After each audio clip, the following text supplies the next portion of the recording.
Church. And God has ordered my steps here to Springfield. I am 2 years retired from 40 years of teaching special education. And I'm here by way of Little Rock, Arkansas. And as I came early, and I come early when I have to speak for a reason. I feed off of the energy of the ones who come through the door, of the hands that I shake, of the names that I ask, of the questions that I ask. And when I started to look at what I would say to you today, I have Michelle Obama to thank for most of what my remarks are going to be. And now that I have given her credit, unlike some, I will share with you what we think ought to take place moving forward. I want to tell you that we have a lot in common. Even though our paths were different, we have a lot in common. For there's nothing in my life's path that would have predicted that I would be standing here today as your speaker. There's nothing in my story that would land me here. I wasn't raised with wealth or resources. I was raised on the east side of Gary, Indiana. We call it GI. And when someone mentions the east side, the revelry usually sounds like this: East side? Because you're close to having something jump off. That's not my story. Because I had parents who gave me a curfew, who told me what I better and better not do. And since there was no line of people queued up outside that said, if you don't want to be obedient, if you don't want to do what your parents say, come on, I'll take care of you just like they do. They didn't exist.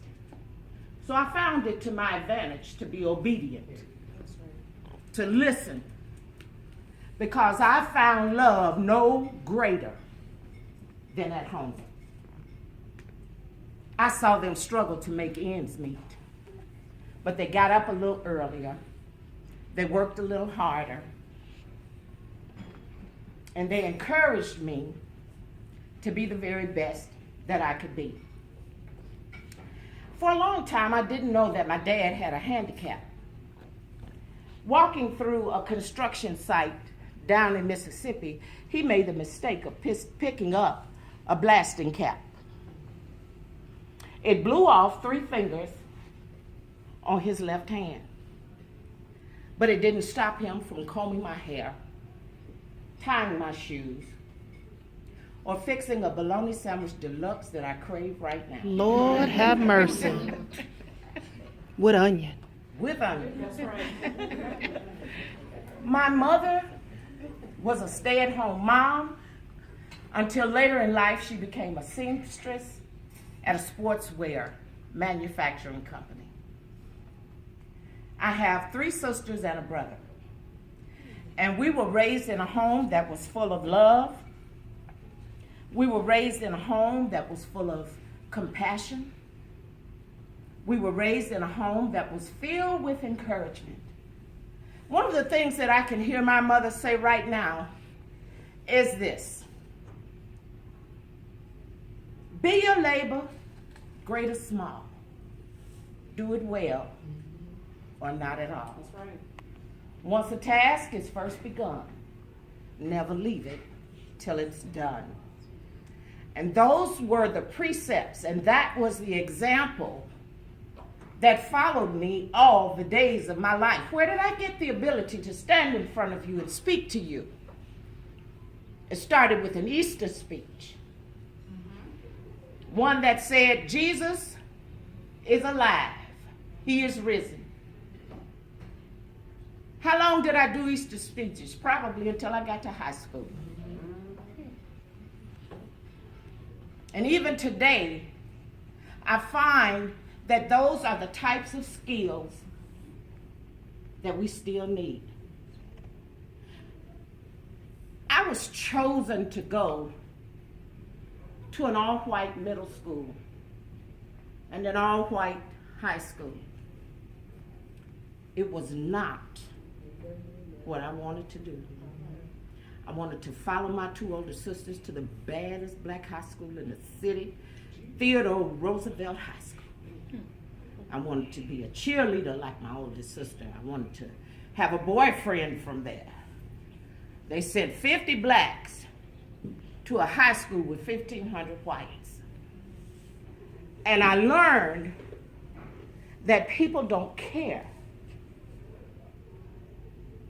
how smart you are, how pretty you are, how talented you are. I learned at an early age that this is a mean world. Because walking through the doors of that big high school, someone reached out and grabbed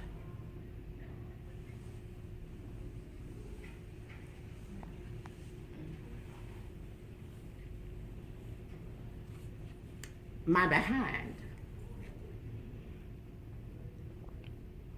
It's acquired because now we have elected someone who brags about grabbing women. How do you continue to fight on? Well, you do it, and let me tell you why that messed with my head. Not because they grabbed me, but for the life of me in a sea of people, I couldn't find out who did it. I'd been all right if I could have just. My day and my way would have been made if I could have just put it on somebody. But I had to take it. And in this life, there are going to be some things that you have to take. And you're going to have to take it, and you're going to have to make the best of it. And in making the best of it, you need a good education.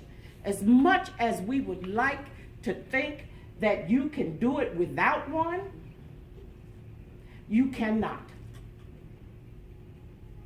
And I used to think, if you keep your nose to the wheel and your shoulder to the grindstone, if you show up and you work hard, that people will see the kinds of things that you have within you, and they will elevate you because you're good. You're good at what you do. You're innovative. You're smart. And reality tells me that it's not what you know, but it's who you know. But if I can take what I know and I can meet who I need to know, then perhaps I can be amongst the women that I have met here today. The movers and the shakers. The ones who look at a rejection. They take the L and they move on. Because had they not taken the L, had they not taken the lesson that was being taught, they'd be stuck in the same place they were when the rejection happened. Let me tell you about scholastic ability. I don't cut class. I don't know if any of you do, but I would warn you against it. I don't cut class. I like A's. I wake up excited in the morning on report card day. Why? Because I got good grades. And that didn't have nothing to do with being black or white or polka dot. It had everything to do with getting my work done, paying attention in class, not waiting till the last minute, not trying to cheat my way through. When I went to college, nobody was concerned with whether I was a good student or not. You know what impressed them the most? The fact that I spoke good English. And so when my peers and my people from my own culture belittle and talk about people who speak correct English, it shows us that we have a long way to go. And I'm bilingual because I know Ebonics too. I'm from GI. And I have to be able to understand both sides of the street. Yes, they go high. They go low, we go high. But I'm convinced that all of you in this place have a spot in the global economy and in the global community. And that's why we're here today. To tell you, don't cast your pearls before swine. What do I mean? Two things. You got to know how to value you. You've got to value yourself. You've got to wake up every day knowing that you're good enough, you're smart enough, you're just enough, period. And the second thing about valuing yourself, the second thing you got to know is you got to know who swine is. Some people don't deserve you. Some people don't deserve to be in your presence. They don't deserve your attention. If you want to be cool, get your work done.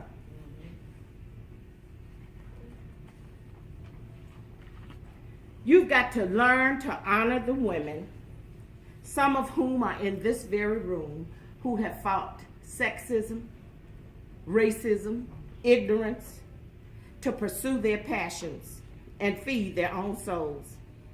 They allowed for no obstacles or limitations. If they had tried one thing and failed, and allowed that failure to define who they were, they wouldn't be where they are today. Remember that if you want to know the reason why I'm standing here, it's because of education. Your success will be determined by your own fortitude. That means sometimes you're going to have to walk away from the crowd. You're going to have to leave some people behind. Some of the things that you want to do to be popular, you're going to have to walk away from them. The reality of the world that we live in is that you have control over your own destiny. You decide whether you're going to sit and talk and laugh while the lesson is going on. My grandson leaned his chair over too far and fell out of it. Gashed his head. Now, if you know my grandson, you know that he is the sweetest, kindest, smartest young man you ever want to meet. But he probably saw someone in his class do it, and everybody what? Laughed. And so he says, Grandma, what do you think happened? I said, you can't do what you see everybody else do. And God let it happen to you. He allowed it. I said, so what's going to happen? He said, Grandma, I will never lean my chair over again. So there are some life lessons that you need to take away from today. President Obama has a desk in his Oval Office. It's called the Resolute because it's made from the timber of Her Majesty's ship, Resolute. It's an enduring symbol between two countries. But the word means, resolute means, it's a reminder of the strength of character that is required and not to lead a country. Resolute, character, integrity, honesty, to have and live a life of purpose. Resolute that you go forward without limits. Resolute that you use your talents because there are many. You use them to create the world as it should be, to change it from how it is. Marianne Williamson wrote a poem that was often quoted by Nelson Mandela, and it goes like this. Our deepest fear is not that we are inadequate. Our deepest fear is that we are powerful beyond measure. It is our light and not our darkness that most frightens us. We ask ourselves, who am I to be brilliant, gorgeous, talented, fabulous? Actually, who are you not to be? You are a child of God, and your playing small does not serve the world. There's nothing enlightened about shrinking so that other people don't feel insecure around you. We were born to make manifest the glory of God that is within us. It's not just in some of us, it's in everyone. And as we let our own light shine, we give other people permission to do the same. As we are liberated from our own fear, our presence automatically liberates others. It has been my absolute joy to sit in this body today, to talk to the women from this city, to meet the young people that I expect to do great things. Thank you.